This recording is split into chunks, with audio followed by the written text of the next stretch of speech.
여러분 반갑습니다. 여러분의 천만 뉴스 천만쌤입니다. 제가 좀 늦었습니다.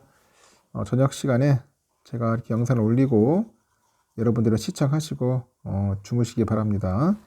뭐 다양한 소식들이 있는데 한번 살펴보도록 할게요. 여러 가지 이야기들이 있어서 한번 여러분들에게 참고차 전달하는 거니까 그냥 뭐 깊게 생각하기보다는 그냥 큰 흐름과 그런 줄기를 좀 알았으면 좋겠습니다. 요즘은 그 AI가 핫 이슈예요. 거의 뭐 AI라는 단어가 많이 나옵니다. 거의 지배를 하는 것 같은데, 글로벌 AI 산업의 주도주와 30년 국채에 투자하는 단일 종목 채권 혼합 ETF가 있어요. 이게 두 종이 나온다면 두 종, 두 가지가 나온다, 새로 나온다고 합니다. 키움 투자운용에서 11일 날 키움 팔란티어 미국 30년 국채 혼합 액티브하고 키움의 또 엔비디아 미국 30년 국채 혼합 액티브 이거를 상장할 예정이라고 하네요. 상당히 신기합니다. 팔란티어랑 엔비디아 나오더라. 이 두 상품은 각각 팔란티어하고 엔비디아 주가랑 미국 30년 국채 가격을 3대 7의 비율로 반영을 하는 것 같아요. 3대 7. 그래서 뭐 블룸버그 블렌디드 팔란티어 앤드 US 롱 트레저리 본드 인덱스 뭐 이런 지수를 추종한다는 거겠죠. 비교 지수로 해가지고 블룸버그 블렌디드인 것 같아요.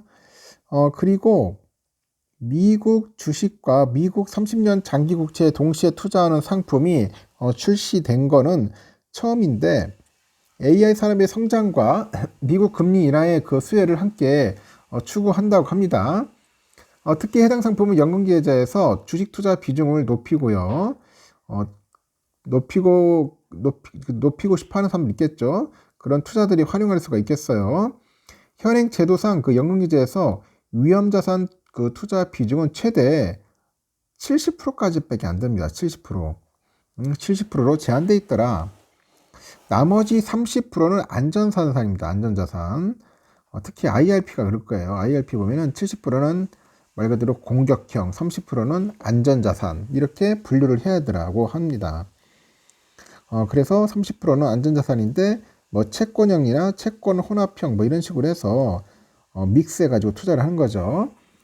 다만 주식 투자 비중을 높게 가져가고 싶은 투자자라면은 주식형 투자 비중을 한 70% 정도로 채우고 나머지 30%를 채권 혼합형으로 투자를 해서 실제 주식 투자 비중을 한 70%보다 늘릴 수 있다고 합니다. 기존의 주식과 채권 각각 10개 종목 이상을 담아야 ETF 상장이 가능했던 규정이 22년 자산 구분 없이 최소 10개 종목을 담으면 되도록 변경이 됐습니다. 변경이 되면서 이 같은 단일 종목, 그 채권 혼합형 상품이 출시되고 있는 거죠. 키움에서도 그래요. 퇴직연금 투자자의 ETF를 활용을 할 때 최소 30%의 비위험 자산 부분에 그 담을 부분 상품이 이 고민이 투자들이 적지 않았다.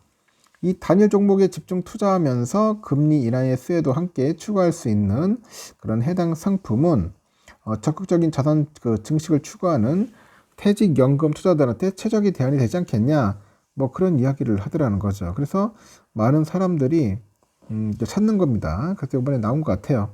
제가 이런 거 하라는 게 아니라 이렇게 채권 혼합형 상품도 있다는 거 여러분들 참고하시고 IRP나 연금계좌 같은 데 잘 활용하라는 겁니다. 알겠죠? 그렇게 하시면 될 것 같습니다. 그리고 제가 천만 전자도 채널에도 얘기하지만은 요즘 그 AI 딥시크 때문에 그 많은 영향들이 있어요. 충격도 있고. 근데 요즘은 약간 진정 국면으로 접어들다 보니까 미국 반도체 분야로 국내 투자 자금이 쏠리는 현상이 좀 확대되고 있다. 그렇게 보여집니다.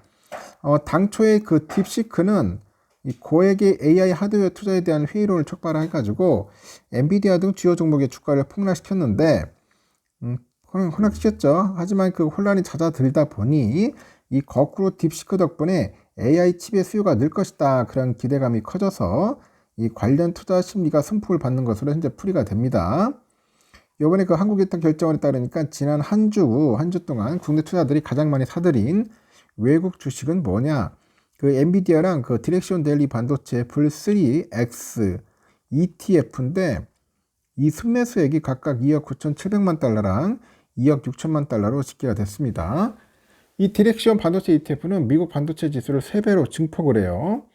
3배로 추종을 하는 거죠. 아주 고위험 상품입니다. 그 순매수액 3위가 뭐냐 봤더니 전기차 기업 테슬라입니다. 테슬라 2억 1,900만 달러. 그 4위는 엔비디아를 2배로 추종하는 그 엔비디아 그 ETF 있습니다. 2배짜리 NVDL일 거예요. 그걸 좀 많이 하는 것 같습니다.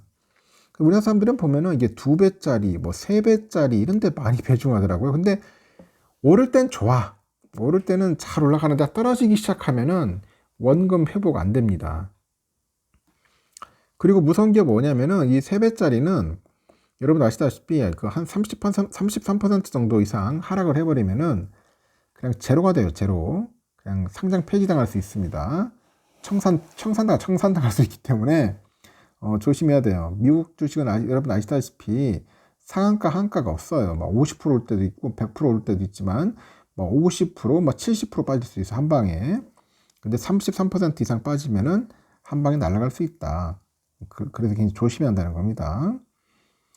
그래서 이렇게 엔비디아, 그 디렉시온 ETF, 이렇게 그래나이트 쉐어즈 ETF 등 이 미국 반도체 관련 세계 종목의 순매수액이 무려 1조 500억이래요. 1조 500억. 엄청나게 투자를 많이 하는 거예요. 우리 개미들이.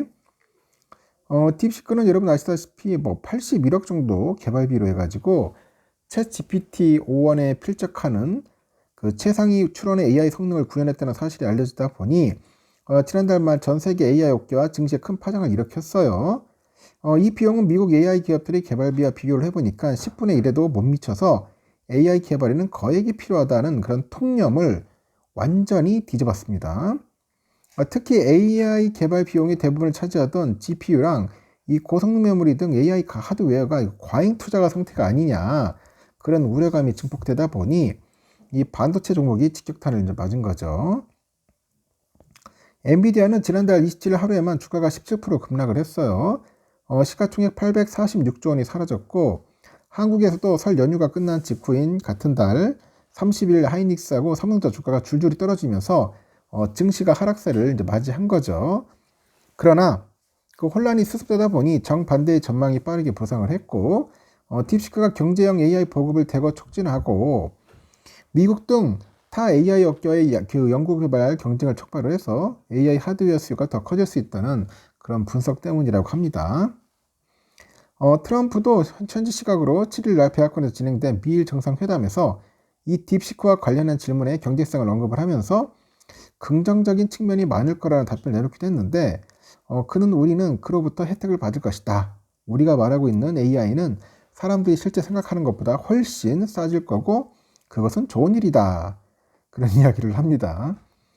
실제 그 딥시크 파문이 극심했던 지난달 24일에서 30일에도 국내 투자자들은 엔비디아를 3억 한 1,700만 달러 정도 순매수해가지고 결제해서 반도체 낙관론에 더 무게를 실는 모습을 보였다는 겁니다.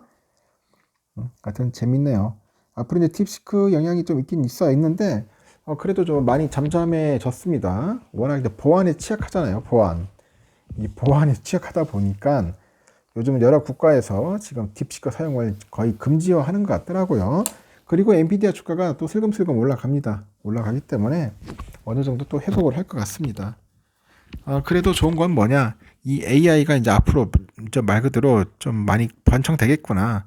AI 붐이 좀 오지 않을까 하는 생각이 듭니다. AI 붐이 좀 올 것 같고, 이제 AI 생태계가 완전히 이제 정착되면은 AI 관련된 그런 섹터나 종목들이 많이 커지겠죠. 매출도 커지고 영업이익도 늘어날 겁니다. 투자하신 분들한테도 상당한 좋은 결과를 주지 않을까 한번 예상을 해봅니다. 여기까지 하겠습니다. 여러분 좋은 하루 보내시고요. 또 다음 시간에 뵙도록 하겠습니다. 감사합니다.